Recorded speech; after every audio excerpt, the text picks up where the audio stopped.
দুনিয়া টাকার গোলাম নাটকটি হয়তো ইতিমধ্যে দেখেই ফেলেছেন। কোটিপতি ছেলে ঘর জামাই থাকে, বাসা সব কাজ করে, শহরের নামি দামি লোকেরা দেখলে তাকে সম্মান করে, ভয়ে কাঁপতে থাকে, কিন্তু সম্মান পায় না শুধু তার শ্বশুর বাড়িতে। নাটকটি ইতিমধ্যে দ্বিতীয় পর্ব দেখে যা বোঝা গেল, তিনি একসময় সেই ক্রাইমার ছিল, তাকে দেখলে লোকজন ভয়ে কাঁপতো। এখন সে স্মৃতিশক্তি হারিয়ে গোলামি করতেছে, ঘর জামাই থাকতেছে। এদিকে গোলামের বাবার সাথে বিজনেস করা বিজনেসম্যান গোলামকে নিয়ে আসে, সমস্ত ঘটনা খুলে বলে এবং তার বাবার পাওয়া 25% বিজনেসের ভাগ দিতে আসে। কিন্তু তার স্মৃতিশক্তি হারিয়ে কোনো কিছুর ভাগ না নিয়ে সে চলে আসে। নাটকটির শেষে দেখা গেছে যে একটি ছোট্ট বাচ্চা দৌড়ে এসে বাবা বাবা বলে ডাকতে থাকে। তবে কি তৃতীয় পর্বে আরো বড় চমক আসতে চলিতেছে?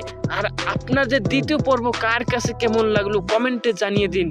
আর হ্যাঁ, তৃতীয় পর্ব অনেক বড় ধামাকা নিয়ে আসতে চলিতেছে আগামী রবিবার।